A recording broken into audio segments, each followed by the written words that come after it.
Hello everyone, once again welcome to my YouTube channel aptitude corner. तो इस video में आज मैं बताने वाली हूँ कि मैंने क्वांट सेक्शन में 34 आउट ऑफ 35 कैसे स्कोर किए बैंक प्री लेवल के एग्ज़ाम्स में।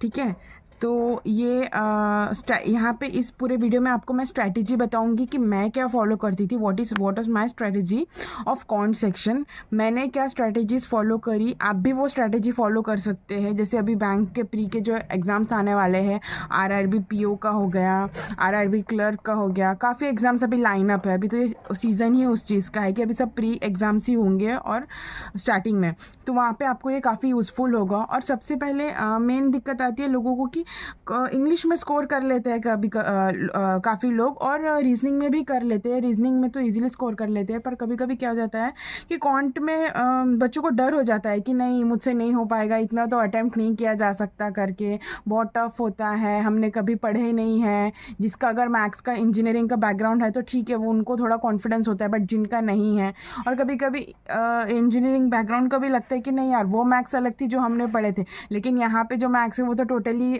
10th स्टैंडर्ड तक की वाली है, हमने तो कभी उतना ध्यान नहीं दिए, होगा या नहीं होगा।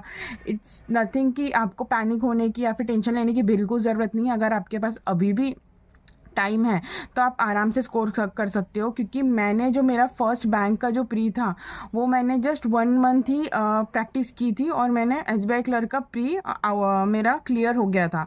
तो मैं भी बिगनर ही थी तभी, और अगर आप लोग बिगनर है तो आपके लिए ये वीडियो काफ़ी यूज़फुल होने वाला है, और उन स्टूडेंट्स के लिए भी है जो अभी प्रैक्टिस कर रहे हैं बट वो स्कोर नहीं कर पा रहे, तो उनके लिए भी ये काफ़ी यूज़फुल होगा। मैंने भी एक ही महीना प्रैक्टिस की थी, 1 मंथ प्रैक्टिस, जो थोड़ा बहुत पहले का नॉलेज था, और आराम से स्कोर हो गया था। मैंने ये स्ट्रैटेजी फॉलो करी थी। आप भी ये करके 20 डेज या 1 मंथ में आराम से आप अच्छा स्कोर कर सकते हो, एक डिसेंट मार्क्स ला सकते हो। ठीक है, जो आपको काफ़ी हेल्पफुल रहेगा। अगर आप क्वांट में अच्छे मार्क्स लाओगे बाकियों के कंपेयर में, तो ऑब्वियसली आपका जो ओवरऑल कट ऑफ है उसमें काफ़ी हेल्प होगा। तो ठीक है, अभी अपन टॉपिक पे आते हैं। तो इसमें सबसे पहले मैं आपको बताऊंगी कि आप लोगों को डेली रूटीन क्या रखना है। जो मेरा डेली रूटीन रहता था सबसे पहले, तो जो डेली रूटीन आप लोगों को रखना है कि आपको 1 से 30 तक की टेबल्स आप लोगों को आनी चाहिए। ठीक है, कभी कभी क्या हो जाता है ना कि 20 तक हम पहले ही पढ़ करके रहते हैं, 15 तक तो सबको आता है, 20 कर लेते हैं। बाकी लोग भी आपको सजेस्ट करेंगे, अगर आप किसी से पूछोगे कि यार 20 तक कर लो तो हो जाएगा, बट मैं कहती हूँ कि अगर एक एक्स्ट्रा माइल आगे जाना, पुश कर रहे हो अपने आप को, तो आप उनसे ऑब्वियसली बेटर करोगे ना। जब आप का रिजल्ट निकलेगा तो अगर आपको सबसे आगे बढ़ना है, लाखों की भीड़ रहती है प्री में, बहुत सारे लोग बच्चे देते हैं, अगर आप लोगों को उनमें से सिलेक्शन लेना है तो ऑब्वियसली आपको एक्स्ट्रा मेहनत करनी पड़ेगी। और एक्स्ट्रा मेहनत बोले तो इसके लिए आपको 30 तक टेबल्स करना है। ये अगर आप करोगे ना तो क्या होगा, आपको अगर सपोज 29, या फिर आपको अगर पूछ लेते हैं कि 27 8 कितना है, तो आपको बैठ के कैलकुलेट नहीं करना है। कितने भी ट्रिक्स होंगे कैलकुलेट करने के, लेकिन अगर आपको टिप ऑफ द टंग अगर आपको पता है कि हाँ 27 8 अगर 216 है करके, तो हम तुरंत कर लेते हैं। जैसे कि हमें पता है कि हम प्रैक्टिस तो कर लेते हैं, तो अगर किसी ने आपको 17 का टेबल बोल दिया तो आप पूरा बोल दोगे, लेकिन अगर आपको इंस्टेंटली कोई पूछ रहा है कि यार 17 9 कितना है, तो 153 है ना, इतने फास्ट आप इंस्टेंट कितना कैलकुलेशन करके लाओगे, नहीं ना। अगर आपको आता है तो आप तुरंत इसके सिंप्लीफिकेशन, आगे मैं आपको बताऊंगी कि क्या पैटर्न रहता है, उसमें आपको काफ़ी हेल्प रहेगा। उसके बाद है आपको 1 to 40 square tables. 1 to 40 square tables भी आपको आना है। 30 तक तो आप लोग कर लेते हो, बट 40 करके जाओ, क्योंकि क्वेश्चंस बाहर के आएंगे 1-2 क्वेश्चन, तो आप लोगों उसमें अच्छे से स्कोर कर सकते हो। जैसे अगर आप लोगों को बोल दिया जाए कि 37 का स्क्वायर कितना है, 1369, ऐसे आपको टिप ऑफ द टंग रहेगा, तो आपकी स्पीड कितनी बचेंगी, आपके 10 सेकंड बचेंगे। वो 10 सेकंड करके आप पूरा 1 मिनट अगर आपको एक्स्ट्रा भी मिलता है तो भूलिएगा मत। अगर रीजनिंग में कभी हम लोग प्रॉब्लम सॉल्व कर लेते हैं ना, मतलब पजल सॉल्व, 1 मिनट नहीं बचता है। अगर वो 1 मिनट के लिए लोग ऐसा तरसते कि यार 1 मिनट रह जाता, तो मैं फटाक से आंसर सॉल्व मार्क कर लेता था। 5 क्वेश्चन मतलब 5 मार्क 1 मिनट में आप आराम से स्कोर सकते हो रीजनिंग में, तो इसमें भी अच्छे से कर सकते हो। 1-1 मिनट की कीमत है। और आरआरबी पीओ तो दोनों कंबाइन ही रहता है, अभी तक तो कंफर्म नहीं है सेक्शनल टाइमिंग का, तो वहाँ पे आपको कितनी हेल्पफुल रहेगा ये चीज़, इसलिए इतना आना चाहिए। और 1 to 20 क्यूब टेबल्स भी आपको आना चाहिए। जैसे कि अगर आपको किसी ने पूछ लिया कि 17 का क्यूब कितना है, तो आपको तुरंत पता होना चाहिए कि यार 4913 है करके।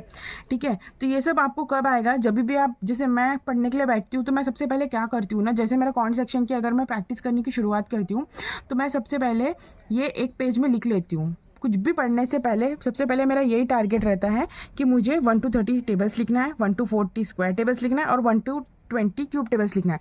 भले ही मुझे आता है, यही मैंने इतनी प्रैक्टिस की हूँ, स्टिल मैं इसको लिखती हूँ। क्यों? क्योंकि मुझे पता है कि कहीं ना कहीं मैं जितना प्रैक्टिस करूँगी उतना ही मार्क्स मेरे स्कोर करने की मेरे कैपेसिटी है, कैपेबिलिटी है, वो सब बढ़ेगी। तो आप पहले आपको टाइम लगेगा ऑब्वियसली, क्योंकि आपको याद नहीं रहेगा, बट धीरे धीरे जब आप प्रैक्टिस करने लग जाओगे तो आप को टाइम नहीं लगेगा। आप मतलब आराम से 15 to 20 मिनट्स में ये पूरा लिख सकते हो। वो बताने वाली हूँ कि पेपर पैटर्न क्या रहता है प्री में, जो 35 मार्क्स का आता है, या फिर अगर RRB PO है तो 40 मार्क्स का।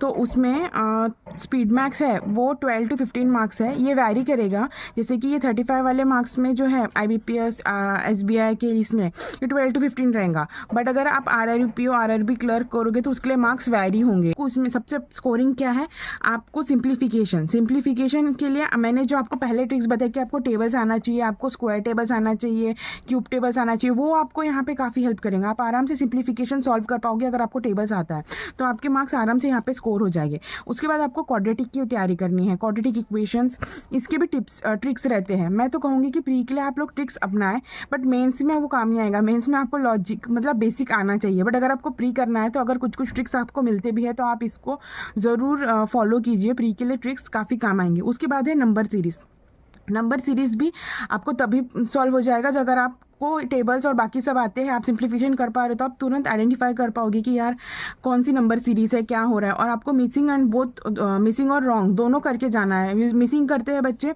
एग्जाम में रॉन्ग आ जाता है। रॉन्ग थोड़ा सा डिफिकल्ट हो सकता है, पर अगर आप प्रैक्टिस करोगे तो आपके लिए कुछ भी डिफिकल्ट नहीं है। तो ये आपको ऐसे प्रैक्टिस करनी है, ठीक है। उसके बाद ये हो गया स्पीड मैक्स, इसमें आप मैक्सिमम स्कोर कर सकते हो। इसके बाद आएगा आपका डाटा इंटरप्रिटेशन DI आपका 5 to 10 मार्क्स आ जाता है। दो DI तो आ ही जाती है। अभी आपको DI सॉल्व करते वक्त क्या करना है, आप लोगों को पहले जो डाटा है गिवन, आप लोगों को वो अलग से write down all the data first लिख लेना है। लोग बोलेंगे कि नहीं यार टाइम इसमें जाएगा, टाइम वेस्ट होगा, ये स्ट्रैटेजी फॉलो करेंगे तो नहीं। स्टूडेंट्स, अगर आप लोग पहले ही डाटा लिख लेते हो तो आप लोगों का टाइम काफ़ी बचेगा।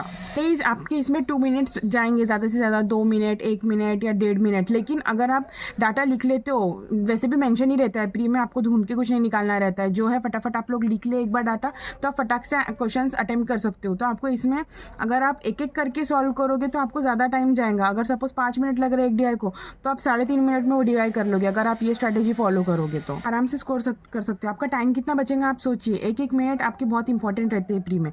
मैंने तो यही स्ट्रैटेजी फॉलो की थी, तो आप ऐसे कर सकते हो। उसके बाद रहे आपकी बचेगा आपका अर्थमेटिक में आपके रिमेनिंग 10 to 12 मार्क्स या फिर 15 मार्क्स तक भी वेरी हो सकता है। तो अर्थमेटिक के लिए आपको DI के लिए भी अर्थमेटिक करनी है। ज़्यादा आपको अर्थमेटिक में नहीं पढ़ना है। किसी लोगों को रहता है कि मुझे अर्थमेटिक नहीं आता है। अगर आपके पास टाइम नहीं है तो अगर आपको प्री निकालना है तो आप DI और स्पीड मैक्स के बेसिस पे भी आप प्री निकाल सकते हो।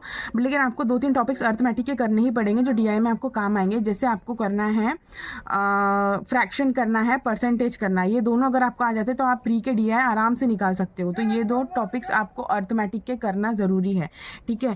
और स्टूडेंट्स, जो मैंने आपको पहले बताई थी कि यहाँ पे आपका जो डेली रूटीन होता है, तो इसमें आपको एक चीज़ इंक्लूड करनी है। जो फ्रैक्शंस आता है ना, आपको परसेंटेज ऑफ फ्रैक्शंस, ठीक है, आप लोगों को वो इंक्लूड करना है। आपको 1 से 20 तक के जो भी परसेंटेज, जैसे 1/5 20% हो जाता है, 1/4 25% हो जाता है, 3/37.5%। तो ये आप लोगों को ये भी इसमें डेली में रूटीन में इंक्लूड करना। आप बोलोगे कि प्रैक्टिस कहाँ से करना है, तो मैंने आज तक कभी ऐसे प्रॉपर स्पेसिफिक की हुई क्लासेस नहीं लगाई। तो मैं आप लोगों को बोलूँगी तो आपको फ्रीली आपको जो भी यूट्यूब के सोर्स है आप वहाँ से भी प्रैक्टिस कर सकते हो। आपके डेली में आपको बताती हूँ, जैसे कि आप प्रैक्टिस सोर्सेज जो आपके रहेंगे, डेली क्विज जो अड्डा में फ्री आते हैं, मैं यह रोज़ ही प्रैक्टिस करती थी और अभी भी प्रैक्टिस करती हूँ। प्रैक्टिस मॉक का है, इससे कर सकते हो। तो जो डेली आता है ना, इसमें आपको सिंप्लीफिकेशन आ जाएगा, प्री के लेवल के आ जाएगा, DI मिल जाएंगे, आपको मेंस लेवल क्वेश्चंस भी मिल जाएंगे। 5-10 मिनट के ही रहते हैं। अगर आप वो प्रैक्टिस करोगे तो आपको स्कोर भी मिलेगा कि आप कितना स्कोर कर रहे हो। ये सब फ्री है और आपको पता भी चलेगा कि आपका क्या परसेंटाइल आ रहा है, आपको कैसे क्वेश्चंस बन रहे हैं, और सबसे main with in time limit आप कैसे सॉल्व कर पाए। तो आप इसमें इजीली स्कोर कर सकते हो। मेरी तो यही स्ट्रैटेजी थी, due to which I score 34/35 in quant. और मेरे जितने भी प्री है लास्ट ईयर के, सारे प्री निकले विद गुड स्कोर। मैं भी अपने स्कोर कार्ड्स भी शो करूँगी नेक्स्ट वीडियो में कि मैंने SBI क्लर्क में मुझे कितने थे, SBI PO में कितने थे, बाकी एग्जाम्स में कितने थे। तो आप वहाँ से भी वैलिड कर सकते हो कि ये वीडियो कितना आपके लिए फ्रूटफुल हो सकता है या फिर कितना ट्रूथ है इसके पीछे। बाकी अभी के लिए इतना ही है। अगर आप चाहते हो कि अगर आपको ट्रिक्स कुछ चाहिए क्यूब के लिए, स्क्वायर रूट्स के लिए, तो आप मुझे पूछ सकते हो, मैं बताऊंगी। अगर आप बोल रहे हो तो ही मैं उस पर वीडियो बनाऊंगी, और एल्स अगर आप इतना भी कर लोगे तो आप आराम से स्कोर कर सकते हो। और अगर आपको कोई और क्वायरी है तो आप मुझे ज़रूर कमेंट सेक्शन में कीजिएगा, मैं हर एक का रिप्लाई करती हूँ। और आपको अगर ये वीडियो पसंद आता तो please like and subscribe the channel. मैं हमेशा सोचती हूँ कि स्टार्टिंग में बोलूँगी या बीच में बोलूँगी, बट मैं वीडियो के इतने फ्लो में चले जाती हूँ कि मुझे याद ही नहीं रहता है। अगर आप लोगों को पसंद आता है please like and subscribe the channel. That's it for today, thank you, stay tuned.